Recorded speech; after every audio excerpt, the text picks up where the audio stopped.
There are many more prosecutions with respect to the blocking of the abortion centers, but that is generally because those actions are taken with photography at the time, during the daylight, and seeing the person who did it is quite easy. Those who are attacking the pregnancy resources centers, which is a horrid thing to do, are doing this at night in the dark. Mike Howell is here. He is from the Heritage Foundation. He's the director of the Oversight Project. Mike, how are you, brother? Doing well. Thanks for having me. You guys suing the FBI for many reasons. Let's talk about a couple of them. We kicked off the show talking about January 6th. Why are you suing the FBI related to January 6th? We think the American people deserve to know what the FBI is spending their hours on. We fund this agency. We deserve to know what their priorities are.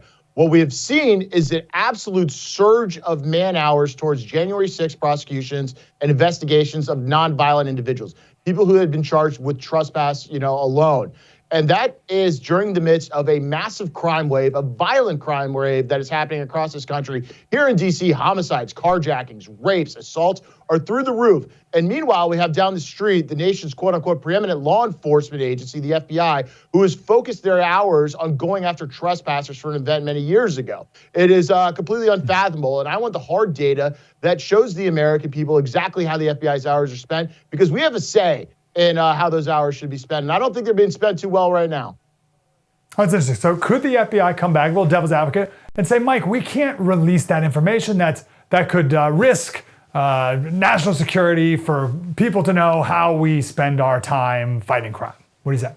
Yeah, they absolutely will. They already have to a certain extent, and we're suing them in at least 7 different actions now. That number's going to balloon very soon. We got tons of lawsuits coming their way. But that's why we built the team that we've built at the Heritage Foundation. We have seasoned lawyers, investigators, and experts that are going to be in federal court fighting these things tooth and nail. That usually doesn't happen, at least coming from the right. We're building the machine to engage in that fight. And, if the FBI wants to go out and prove their weaponization to the American people by denying access to records that belong to the American people, be my guest. Prove you're weaponized even more. Yeah, we just talked to Kyle Seraphin, whistleblower, FBI whistleblower, and I talked about the problem with focusing too much on this, and he's like, listen, it's a bandwidth issue. If you're doing one thing, you can't be doing the other. You only have so much time, resources, money, personnel, and if you're spending all your time arresting people for illegal parading, you're not fighting actual crime. So I'm glad you're doing that so we can get some real data on it, and it's not just a sense. Let's compare how the FBI treated January 6th with Black Lives Matter rioters. What would the FBI's role even be with Black Lives Matter? Well, they did not have a role. They chose to sit it out while the country burned and a lot of our cities were desecrated for this political rioting that was endorsed by the highest levels of the regime, the media, and now the current vice president of the United States. What the role should have been was putting an end to this national criminal conspiracy with loads of money coming in from people who wish to do this country harm. These riots should have been put down, and they weren't. Contrast that to how January 6th is being dealt with.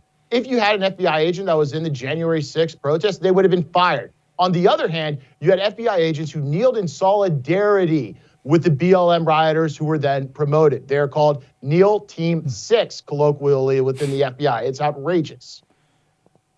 Wow, that's really interesting, because I'm thinking of the Capitol security guard who wore the MAGA hat. And he got fired for wearing the MAGA hat. But his story is one of the protesters put the hat on him, and he wore it as sort of like a protective force field to get him through the crowd to get back inside the Capitol. He's like, I'm one of you, don't hurt me.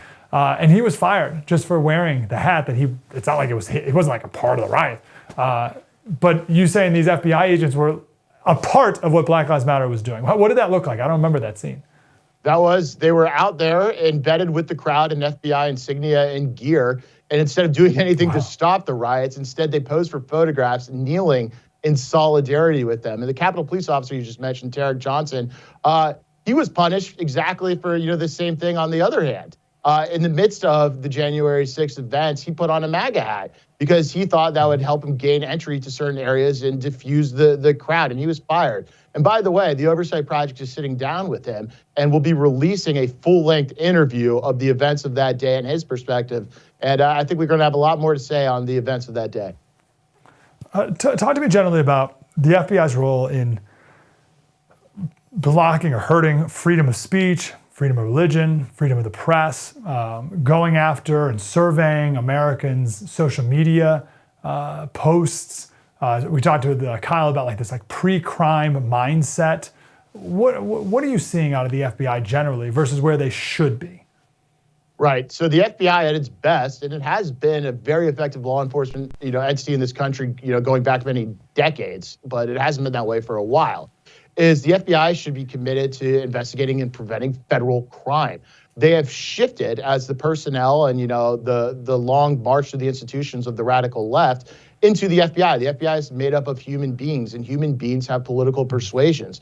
And right now, the political persuasion that dominates the FBI is a hard left one. Especially these people gravitate to cases that have political importance and political effect. And so what we're seeing is basically CNN with handcuffs, as I like to put it. These are people who are aligned ideologically with the left of this country, and they are using the powers of the FBI, both in terms of putting people in handcuffs, but also behind the scenes kind of pressure on social media companies, pressure on members of Congress and so forth to chill the opposition. And it's out of control. And the left at the highest levels of power knows that they can manipulate the FBI in this way and get away with it. I mean, they're still doing it to this day. They aren't slowing down. The FBI going to Facebook and saying that there's going to be Russian propaganda with Hunter Biden's laptop is quite chilling, as they chilled the freedom of the press and freedom of speech there, no question. Mike Howell is the director of Oversight Project at the Wonderful Heritage Foundation. Mike, thanks for all your hard work. Keep us up to date. Hey, thanks for having me. Thank you, brother. Grateful. Worth knowing that this is not just the FBI.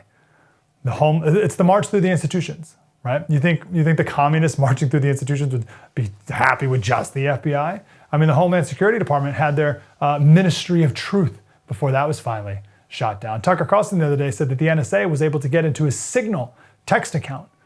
Right? We don't even need to go over the CDC and how they handle COVID, right? It's all these branches of government are working against you. That's why we need to know what's really going on. Hold them accountable. Mike Slater, The First TV.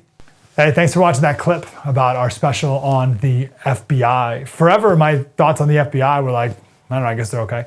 But the more I learn, man, the more red flags there are out there, and there's still so much to find out. So great special, talk to an FBI whistleblower, talk to someone who's suing the FBI because they're not forthcoming with the truth, talk to an expert about January 6th, talked all about Gretchen Whitmer. It was a really great special. It's called Departments of Corruption.